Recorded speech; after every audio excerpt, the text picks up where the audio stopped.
시편 139편 13절에서 16절 함께 합독하겠습니다. 시작. 주께서 내 내장을 지으시며 나의 모태에서 나를 만드셨나이다. 내가 주께 감사함은 나를 지으심이 심히 기묘하심이라. 주께서 하시는 일이 기이함을 내 영혼이 잘 아나이다.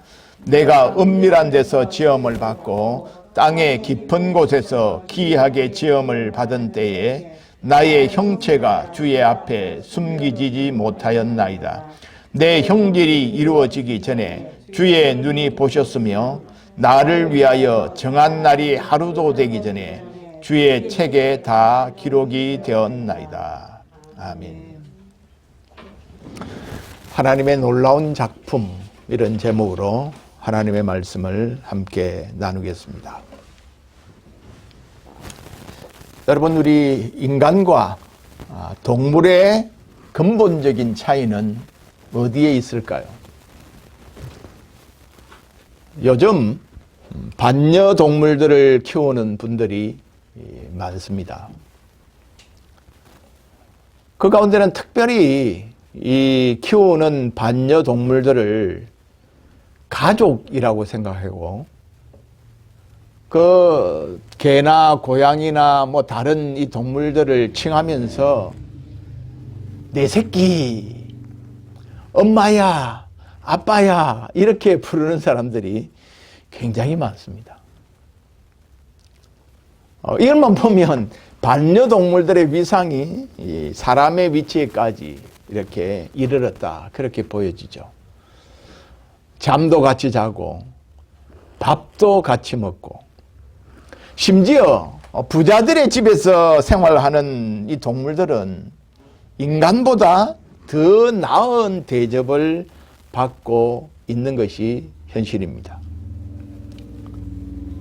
최근에 아프간을 탈출하는 그 와중에도 반려동물을 데리고 피신시켰다 하는 보도가 난 것을 보기도 했습니다. 동물을 사랑하고 잘 돌보는 일은 좋은 일입니다. 하지만 오늘날 이 반려동물에 대한 관심이 그냥 이 동물들을 사랑한다는 그런 차원에서 더 나아가서 인간과 동물이 근본적으로 별 차이가 없다는 진화론적인 사고에서 출발되어진다고 하면 이건 굉장히 큰 문제다, 그런 생각을 하게 됩니다. 시편 기자인 다윗은 오늘 시편 139편에서 인간이 어떤 존재인가를 잘 말해주고 있습니다. 하나님이 인간을 어떻게 보시는가, 또 인간은 동물과 다른 아주 특별한 하나님의 작품이라고 묘사하고 있습니다. 오늘 139편 다윗의 시편을 분석해 보면 1절에서 6절에는 모든 것을 아시는 하나님, 전지하신 하나님에 대해서 이야기합니다. 특별히 그 가운데 다윗 자신을 하나님께서 아신다, 아시나이다, 아시오며 아시오니 모르시는 것이, 알지 못하시는 것이 하나도 없습니다 라고 말하면서 여호와께서 모든 것을, 특별히 인간에 대한 모든 것을 아신다라고 말씀합니다. 하나님이 다윗 자신의 생각과 행동의 동기까지 꿰뚫어 보고 계신다. 앉고 일어섬, 내 생각, 모든 가는 길과 눕는 것, 내 모든 행동, 심지어 혀의 말까지도 다 알고 계신다, 그렇게 말씀합니다. 그리고 7절부터 12절에는 두 번째 연에서는 어디든지 계시는 하나님으로 묘사합니다. 내가 주의 영을 떠나 어디로 가며 주의 앞에서 어디로 피하리까 라는 말로 시작해서 하나님이 어디든지 계시는 분이라고 하는 것을 가르칩니다. 어디든 계실 뿐 아니라 어디나 하나님의 통치의 영역인 전능하신 하나님으로 설명하고 있죠. 여호와는 공간의 제약을 받지 않고 어디든지 계시는 분이십니다. 세 번째 예언이 오늘 우리가 본문으로 본 13절에서 18절인데, 여호와는 모든 것을 아시고 모든 어디에나 계실 뿐 아니라 그분이 이 땅에 존재하는 모든 것들을 창조하신 분이고 그 모든 것들을 다스리시는 분이라는 것을 설명합니다. 특별히 우리 인간과 관계에서는 여호와께서 내 내장을 지으시고 모태에서 나를 만드셨다, 그렇게 설명합니다. 또한 주께서 사람을 지으신 사실이 너무 신기하고 놀랍다라고 말하죠. 심지어 우리가 모태에서 우리의 형질이 다 이루어지기 전에도 나를 위해서 정한 날이 하루가 되기 전에 주의 책에 우리에 대한 모든 것들을 다 기록해 두셨다고 말합니다. 이것은 하나님이 창조주이실 뿐만 아니라 우리 인생이 모태에서 있을 때부터 우리의 전 인생을 하나님이 주관하신다고 하는 고백입니다. 이 시간에 하나님이 놀라운 작품인 인간을 하나님이 어떻게 지으셨는지를 생각해 보겠습니다. 첫 번째, 인간은 하나님의 형상을 따라 창조된 피조물입니다. 오늘 16절에 보면 우리가 세상에 나오기 전부터 하나님이 저와 여러분을 설계하시고 아셨다라고 기록되어 있습니다. 그러니까 우리가 이 땅에 태어난 것이 어쩌다가 태어난 존재가 아니라는 말이죠. 우리가 이 땅에 태어난 데는 하나님의 계획과 목적을 가지고 하나님이 나를 만드셨다는 것입니다. 그러니까 아무도 나를 인정해 주지 않고 나를 알아주지 않을 때부터 전지하시고 어디나 계시는 하나님께서 나를 보셨고 아셨고 또 나의 인생에 대한 목적과 계획을 갖고 계셨다는 것입니다. 여러분, 이거 얼마나 놀라운 사실입니까? 뿐만 아니라 하나님이 인간을 하나님 자신의 형상을 따라 지으셨다는 것입니다. 우리 인간은 하나님의 형상을 받았고 비록 죄로 인하여 오염되긴 했지만, 왜곡되긴 했지만 하나님의 형상을 지니고 있습니다. 그래서 창세기 1장 26절에 하나님이 이르시되 우리의 형상을 따라 우리의 모양대로 사람을 만들고, 하나님의 모양, 하나님의 형상대로 우리 인간이 지음을 받았습니다. 이 땅의 모든 피조물 가운데 인간만이 하나님의 형상을 받았다는 것이죠. 하나님이 인간을 흙으로 만드시고 하나님이 직접 생명의 기운을 불어넣어 became a living being, 생명이 되었다. 그렇게 성경은 기록하고 있습니다. 그러니까 인간은 하나님의 특별한 작품입니다. 유형의 인간이 어떻게 보이지 않는 무형의 하나님을 닮을 수 있을까? 여러분, 이것은 하나님이 인간처럼 우리처럼 어떤 형태를 지녔다는 것을 뜻하는 표현이 아니라 하나님이 인간과의 특별한 관계를 인간이 이해할 수 있는 언어로, 인간적인 표현으로 표시한 것입니다. 동물처럼 인간도 뼈와 기관과 근육과 지방과 세포, 피부로 이루어진 육체가 있습니다. 어떤 면에서 인간의 육체는 기능적으로 보면 일부 동물들에 한참 미치지 못하는 부분이 많습니다.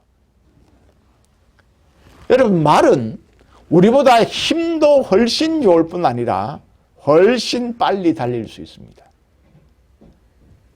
매는 우리보다 월등하게 시력이 좋습니다. 하늘을 날면서도 땅의 먹이를 정확하게 포획할 수 있는 실력을 갖고 있습니다. 개는 인간이 놓치는 냄새와 소리까지 지각합니다. 그래서 육체적인 기능만을 놓고 보면 인간은 결코 우월한 동물은 아닙니다. 그런데도 인간이 다른 동물과 다른 이유는 무엇일까요? 인간은 하나님의 형상대로 지음을 받은 특별한 하나님의 작품이기 때문입니다. 우리 인간의 몸은 하나님의 형상을 담은 그릇입니다. 자, 하나님의 형상을 닮았다는 의미는 그러면 무엇일까요? 인간이 하나님의 형상을 닮았다. 그 하나님의 형상을 닮았다는 뜻은 무엇이겠습니까? 여러분, 자라나는 아이들은 부모의 특성을 흡수해서 부모를 닮습니다. 부부가 전혀 다른 환경 속에 자랐지만 부부가 만나서 30년, 50년을 같이 살다 보면 닮아갑니다. 제자가 스승에게서 배워서 스승의 가르침을 따라가듯이 우리 인간이 하나님의 형상을 닮았다는 의미는 우리 인간도 하나님의 성품인 긍휼과 자비와 사랑과 온유와 거룩과 같은 하나님의 본성을, 하나님의 속성을 우리 인간이 본받는다는 뜻입니다. 그래서 이 깨어지고 상처받은 세상에 하나님의 성품을 드러내는 존재로 우리의 인간을 하나님이 만드셨다는 뜻이죠. 이 세상에 보이지 않는 하나님이 우리 인간을 통해서 하나님이 어떤 분인가를 드러내는 일을 맡기신 존재가 바로 우리 인간입니다. 우리 인간에게 외모가 중요할까요? 중요하지 않을까요? 중요합니다. 처음 만났을 때 첫인상 굉장히 중요하죠. 그래서 외모에 많은 신경을 쓰는 것은 당연한 일입니다. 흥미로운 의학 연구가 있었는데요. 콰시모도 컴플렉스라고 하는 제목으로 영국의 정형외과 2명의 의사가 이 중죄를 저지른 재소자 11,000명을 상대로 흥미로운 연구를 했습니다. 가설이 뭐냐면 몸에 있는 기형, 얼굴에 나타나는 외모의 기형이 정서적인 고통을 낳아서 이것이 범죄를 유발할 수 있다 하는 가설에 대한 연구였습니다. 여러분, 콰시모도라고 하는 말은 빅톨 위고의 노틀담의 곱추, 그 곱추의 이름이죠. 주인공의 이름입니다.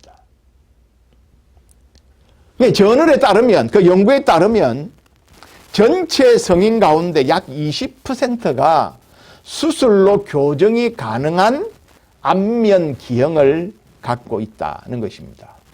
그러니까 10사람 중에 2사람 정도는 얼굴에 보면 저 사람 좀 고치면 뭐 문제없는 그런 기형이 있다는 것이죠. 그런데 연구진들이 보니까 그 재소자들 11,000명 가운데 기형을 가진 사람들의 비율이 60%에 이르더라는 것입니다. 그러니까 우리 인간이 가지고 있는 인간의 자아상은 어떻게 만들어집니까? 자기가 대면하는 타인들의 반응을 통해서 인간의 자아상이 형성이 되잖아요. 그러니까 인간의 자아상은 주변에 있는 거울을 통해서 결정이 됩니다. 물론 자기가 자기를 바라보는 거울을 보는 그런 반응도 있겠지만 다른 사람들이 부모나 가족이나 친구나 또는 또래 집단이 자기를 바라봤을 때 어떤 반응을 하느냐에 따라서 자아상이 결정이 된다는 것이죠. 그러니까 또래나 동료들이나 또 의미 있는 관계를 가진 사람들이 자신의 외형 때문에 조롱을 하거나 거부를 당한 상처가 있으면 그것이 그의 심리적인 고통과 상처로 작용을 해서 그들을 범죄로 내몰 수 있다 하는 가설을 입증해냈습니다. 그래서 외모에 큰 약점이 있다면 가능하면 교정해 주는 것이 필요합니다. 하지만 더 중요한 사실은 아무리 외형이 일그러지고 몸에 상처를 입었다고 할지라도 각 사람은 하나님의 형상을 지닌 하나님의 작품이라는 사실은 변하지 않습니다. 여러분, 피카소의 그림 여러분 잘 이해할 수 있습니까? 작품이 참 난해합니다. 그리고 그림 자체가 무질서합니다. 그럼에도 그 피카소의 그림은 엄청난 가격에 팔립니다. 왜 그럴까요? 그 그림이 피카소가 그린 작품이기 때문에 그렇습니다. 2013년에 꿈이라고 하는 피카소의 작품이 경매에 나왔는데 이 꿈이라고 하는 피카소의 그림 한 장이 1억 5,500만 달러. 1억 5,500만 달러. 우리 돈으로 하면 1716억. 그림 한 장이 1,700억이 넘습니다.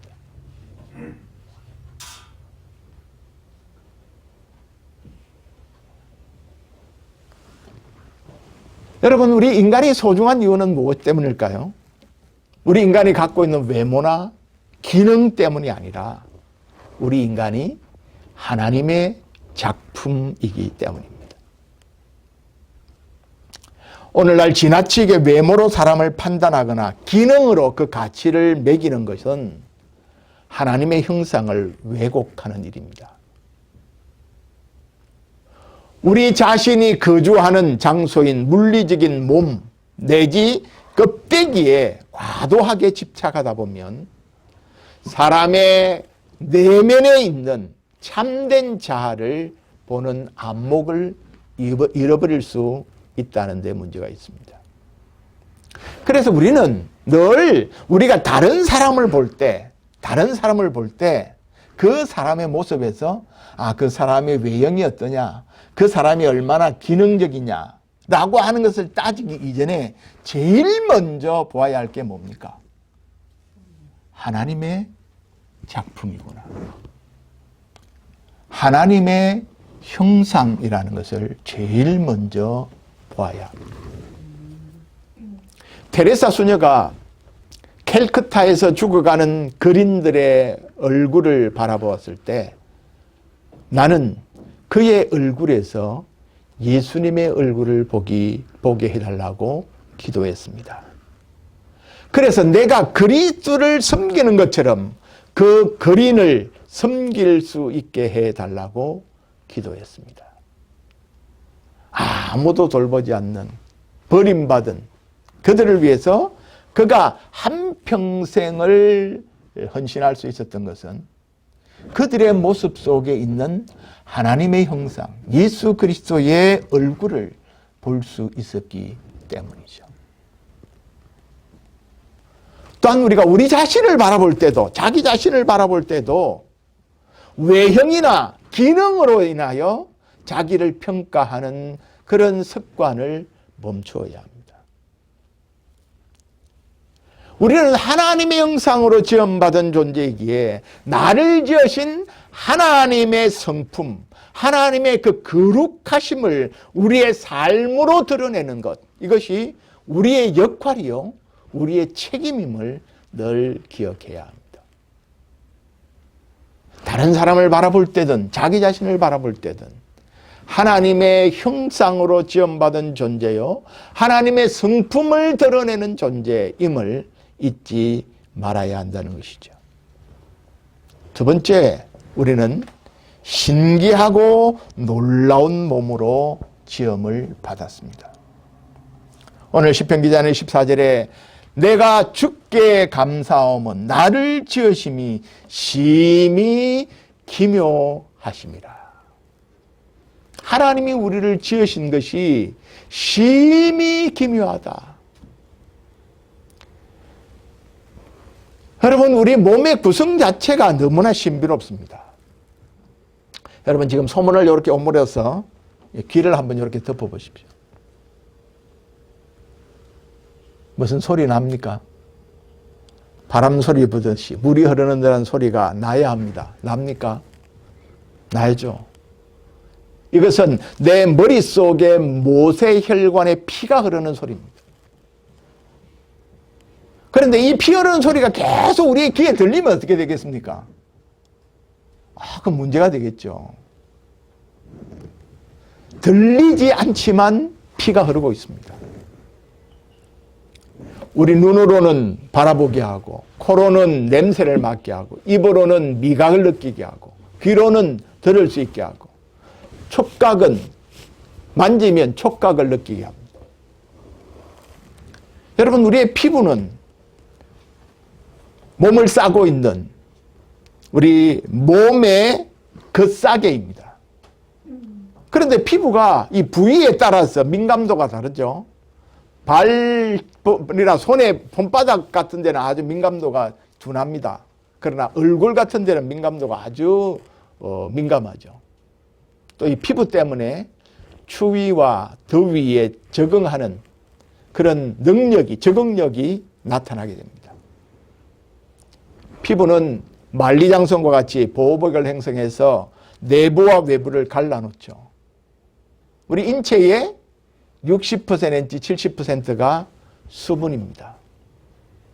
그런데 만약 피부가 우리의 수분을 막아주지 않으면 금방 햇볕에 증발해 버릴 것입니다.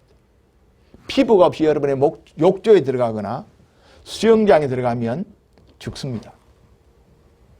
외부에서 액체가 마구 유입돼서 혈액을 희석시키고 허파를 물로 흠뻑 적셔버리기 때문이죠. 여러분, 우리 인간의 피부에는 지구상의 인구만큼만이나 많은 온갖 세균들이 붙어 있습니다. 그런데 우리 피부에는 각종의 화학물질과 무수한 방어세포들을 통해서 병균이 침입하는 것을 막아주죠. 코로나 바이러스도 이 피부를 통해서 몸으로 들어오지는 못합니다. 손을 통해서 입이나 또는 호흡을 통해서 코로 침투하기 때문에, 그래서 우리가 코로나를 방지하는 가장 중요한 예방 방법이 뭡니까? 손을 깨끗이 자주 씻는 것입니다. 그래서 피부는 우리의 몸을 보호하는 겉싸개와 같죠. 내장은 몸속에서 위와 대장, 소장, 간, 비장, 췌장, 신장 등등의 많은 장기가 활동합니다. 그런데 이 성능이 얼마나 좋은지 우리가 이 몸속에서 장기가 움직이고 활동한다는 것을 느끼지 못합니다. 지금 여러분들 위가 막 돌아가는 기계 소리가 들립니까? 여러분, 들리는 사람은 정상이 아닙니다.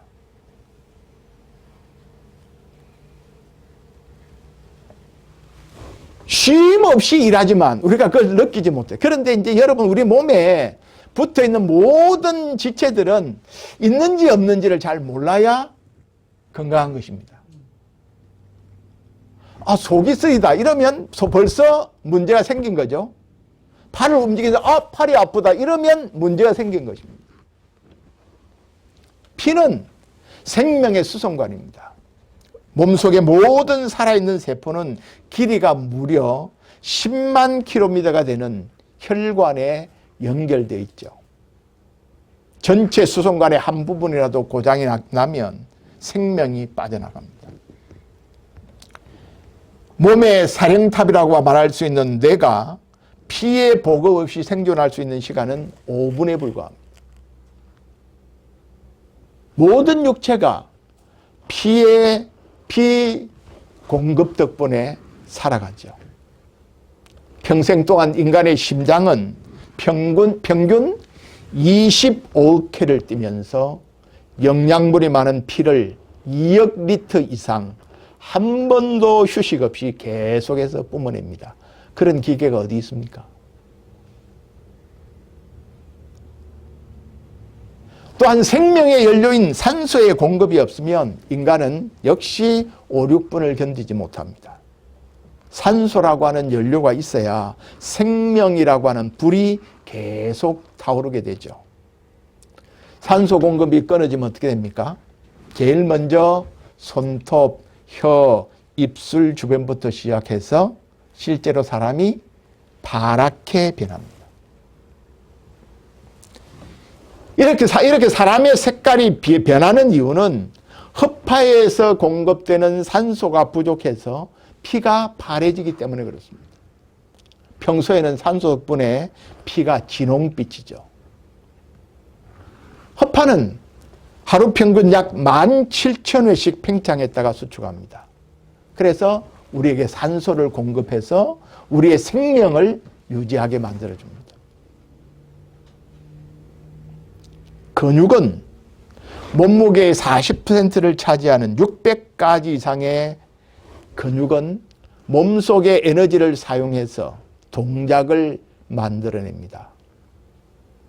그래서 우리 근육은 자꾸 써야 합니다. 근육을 아낀다고 사용하지 않으면 근육이 위축되거나 근육이 빠져나가죠. 그래서 나이가 들면 근육이 자꾸 빠져나갑니다. 그래서 몸을 건강하게 하려면 근육을 사용해서 몸을 움직여줘야 합니다. 그래서 운동이 필요한 것이죠. 움직이고 운동하는 것이 근육을 보존하는 길이고 건강해지는 길입니다. 뼈는 몸에 자유의 날개를 달아주는 것이죠. 몸을 균형 있게 지탱하는 힘이 뼈에 있습니다. 인간이 평생 걷는 거리가 사람에 따라 차이가 있겠지만 평균 10만 5천 킬로미터를 걷는다고 합니다. 그러면 지구를 2바퀴 반을 도는 셈이 되죠. 엄청나게 걷는 것입니다. 우리 발의 작은 뼈들은 굵기가 연필 절반밖에 안 되는 뼈들인데도요. 저 같은 경우는 60kg가 넘는 몸을 60년 이상 지탱해주고 있습니다. 우리 몸을 지탱해주는 지렛대가 뼈죠. 뇌는 몸의 사령탑입니다. 그렇다고 이 뇌가 독불장군의 리더는 아닙니다. 뇌에서 하는 명령을 전달하는 몸속에 배선이 필요하죠. 그 배선을 우리는 신경세포라고 합니다. 머리에서 내리는 명령을 우리 각 몸으로 전달하는 중추적인 역할을 이 신경세포가 담당합니다. 우리 각자의 몸 안에는 120억 개의 신경세포가 명령을 기다리고 있습니다. 머리카락 굵기만 한 신경세포 다발 하나에 배선이 10만 개나 들어 있습니다. 그래서 뇌는 수많은 살아있는 신경세포를 통해서 몸을 통제하죠. 몸이 건강하고 몸이 제 기능을 하려면 뇌에서 각 지체로 소통이 제대로 이루어지도록 신경세포가 제대로 그것을 전달해 줘야 합니다.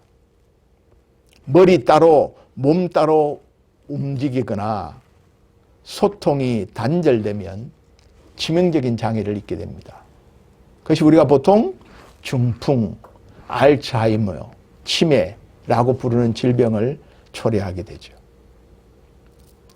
여러분 간단하게 살펴봐도 우리의 몸의 구조와 기능을 보면 신기하고 놀랍기가 그지없습니다.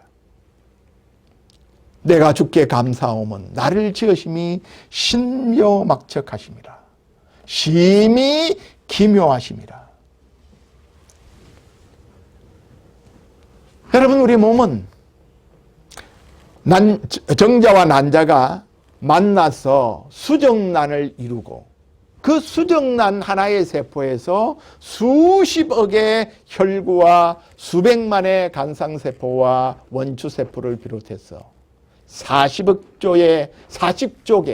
40조의 세포가 만들어진다고 합니다. 발육 중인 태아가 기초 단백질인 콜라겐으로 세포를 만들어내면 세포들이 사지백체 오장육부를 정교하게 만들어냅니다.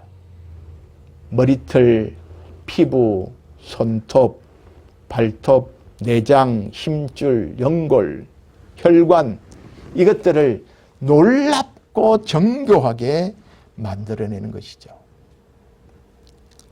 예일대학의 알렉산드 치아라스 교수가 MRA를 이용해서 태아를 수정에서부터 출생할 때까지 단계별로 영상에 담아냈습니다.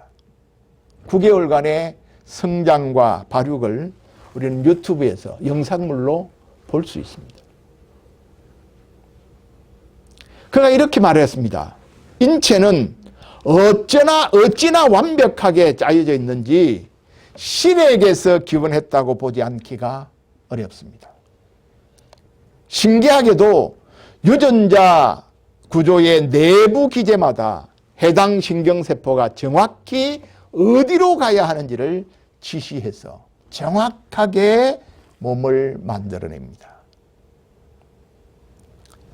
여러분, 수정란 하나에서 어떻게 한치의 오류 없이 우리 인간을 만들어내는 것일까요?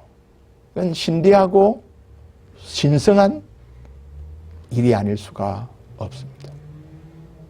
우리의 몸은 40조의 개개의 세포들로 구성된 하나의 공동체입니다. 각 세포 하나하나는 유기체의 기본 단위이죠. 인간의 몸이 제 기능을 발휘하려면 각각의 세포 하나하나가 자기 일을 잘 해야 할 뿐 아니라 그 세포들이 함께 유기적으로 그 기능을 감당해야만 건강한 몸을 유지할 수가 있는 것입니다. 고린도전서 12장에 보면 유기체인 교회를 설명하면서 인간의 몸에 비유를 하고 있습니다. 우리 몸에 비유해서 이렇게 비유를 바꿔볼 수 있습니다. 몸은 일체로 돼 다세포로 되어 있으니 많은 세포가 한 몸을 이루느니라. 만일 백혈구가 나는 내 세포가 아니니 몸에 속하지 아니하였다 할지라도 이로써 몸에 속하지 않은 게 아니요. 만일 근육세포가 나는 시신경세포가 아니니 몸에 속하지 아니하였다 할지라도 이로써 몸에 속하지 아니하는 게 아니라 온 몸이 시신경세포이면 걷는 기능은 어디서 나며 온 몸이 청신경이면 시각은 어디에 있느냐. 그러나 이제 하나님이 모든 세포를 몸에 두신 데는 다 그만한 이유가 있느니라. 만일 모든 세포가 동일하면 몸은 어디냐. 이제 세포는 많으나 몸은 하나라. 그렇게 설명할 수 있겠죠. 그뿐 아니라 고린도전서 12장 22절 이하에 보면 더 약하게 보이는 것들을 보이는 몸이 도리어 더 요긴하고 중요하다고 말하고 있습니다. 고린도전서 12장 23절에 보면 이하에 보면 우리가 몸에 덜 귀히 여기는 그것들을 더욱 귀한 것으로 입혀주며 우리 아름답지 못한 지체는 더욱 아름다운 것을 얻느니라. 그런즉 우리 아름다운 지체는 그럴 필요가 없느니라. 오직 하나님이 몸을 고르게 하여 부족한 지체에게 귀중함을 더하사 몸 가운데에서 분쟁이 없고 오직 여러 지체가 서로 같이 돌보게 하셨느니라. 만일 한 지체가 고통을 받으면 모든 지체가 함께 고통을 받고 한 지체가 영광을 얻으면 모든 지체가 함께 즐거워하느니라. 바울의 요지는 분명합니다. 몸이 건강하게 재구실을 하려면 모든 지체가 다 필요하다는 것이죠. 심지어 눈에 덜 띄는 아름답지 못한 지체일수록 오히려 가장 귀한 일을 감당하고 있다는 것입니다. 인간 사회는 소위 중요도의 위계 질서를 따라 가치를 부여합니다. 예컨대 항공사는 고도로 훈련된 조종사들에게 고액의 연봉과 많은 복지 혜택을 제공하죠. 기업에서는 직함과 연봉과 사무실 크기 같은 것으로 직원의 가치를 대변합니다. 우리가 이런 자본주의 사회에 살아가다 보면 어느덧 사람의 가치가, 사람의 인격적인 가치가 물질과 지위로 판단되고 맙니다. 그래서 아파트 경비를 보는 사람들이나 비정규직 점원들이나 아르바이트생들이나 이런 사람들에게는 함부로 대하도 된다는 소위 갑질 문화가 형성이 되는 것이죠. 이런 자본주의 사회에서는 가진 자들, 강한 자들은 살아남을 수 있지만 약한 사람들은 생존하기가 어려워집니다. 그러나 하나님은 강한 자만이 살아남기를 원하지 않으십니다. 하나님은 조화와 균형을 이룬 평화의 나라를 원하십니다. 강한 자와 약한 자, 건강한 사람과 장애를 가진 사람들이 함께 도우며 어우러져서 조화롭게 살아가는 세상을 기대하시고 원하십니다. 그래서 이사야 11장에 보면 하나님이 만드실 새하늘의 모습을 이렇게 그림으로 그려주고 있습니다. 그때에 미리가 어린 양과 함께 살며 표범이 어린 염소와 함께 누우며 송아지와 어린 사자와 살찐 짐승이 함께 있어 어린 아이에게 끌리며 암소와 곰이 함께 먹으며 그것들의 새끼가 함께 엎드리며 사자가 소처럼 풀을 먹을 것이며 젖 먹는 아이가 독사의 구멍에서 장난하며 젖된 어린아이가 독사의 굴에 손을 넣을 것이라. 여러분, 이것은 오늘 우리가 살고 있는 이 세상의 그림과는 전혀 다른 그림을 보여주고 있습니다. 이것이 하나님이 이루고자 하는 세상, 하나님이 이루고자 하는 새하늘과 새 땅의 모습입니다. 강한 것과 약한 것이 함께 조화를 이루며 함께 서로를 돌보는 사회를 보여주는 것이죠. 우리의 몸은 그리스도의 몸인 교회가 어떤 형태의 삶을 살아야 하는지 중요한 교훈을 제공해 주고 있습니다.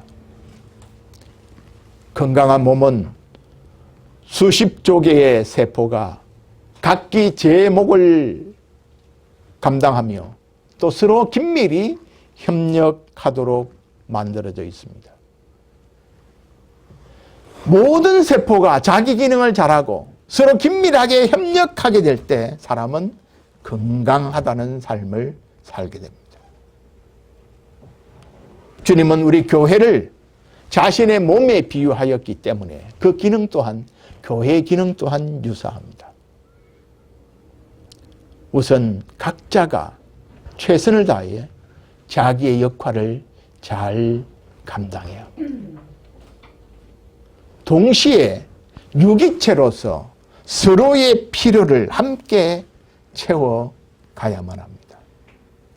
그래서 빌립보서 2장 4절에 보면 각각 자기 일을 돌볼 분들로 먼저 해야 되는 각각 자기의 일을 빈틈없이 실수 없이 빠짐없이 잘 하는 것이 중요합니다. 그러나 내 일을 다 했다라고 해서 내 책임이 끝나지 않았다고 말합니다.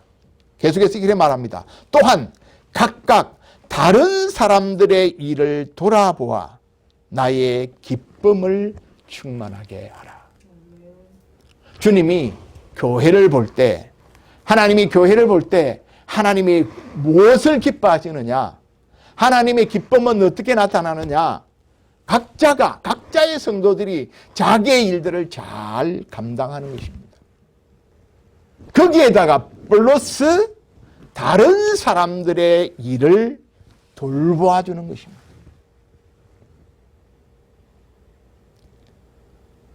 강한 사람도 있고 약한 사람도 있기 때문입니다. 가진 사람도 있고 가지지 못한 사람도 있기 때문입니다. 건강한 사람도 있고 장애를 가진 사람도 있기 때문에 그렇습니다. 그래서 자기의 일들을 감당할 뿐 아니라 또한 다른 사람의 몫까지 감당해야 될 일이 우리에게 있다는 것입니다. 그것이 이루어지게 될 때 그 모습을 보는 하나님이 기뻐하신다는 것이죠. 어떤 사람은 우리 몸에는 자기가 필요한 혜택은 누리면서도 자신의 것을 나누지 않는 세포가 있습니다. 우리 몸에 있는 세포 가운데. 우리 몸에 속하지는 않았지만 이렇게 살고 있는 것이 있습니다. 그게 뭡니까? 기생충입니다. 그리고 우리 몸에 있는 것 중에서는 암세포가 그렇습니다. 자기가 필요한 것들은 누리면서도 자기의 것을 나누지 않는 것입니다. 또한 모든 지체는 머리이신 주님의 명령에 절거히 순종해야 합니다. 인간이 다른 동물과 다른 이유는 무엇 때문입니까? 인간이 그 어떤 피조물보다 비교할 수 없이 귀한 이유는 인간이 하나님의 형상으로 지음받은 하나님의 작품이기 때문입니다. 그러므로 우리는 우리 자신과 다른 사람들을 볼 때 하나님의 작품을 보듯이 소중하게, 귀하게 보아야 합니다.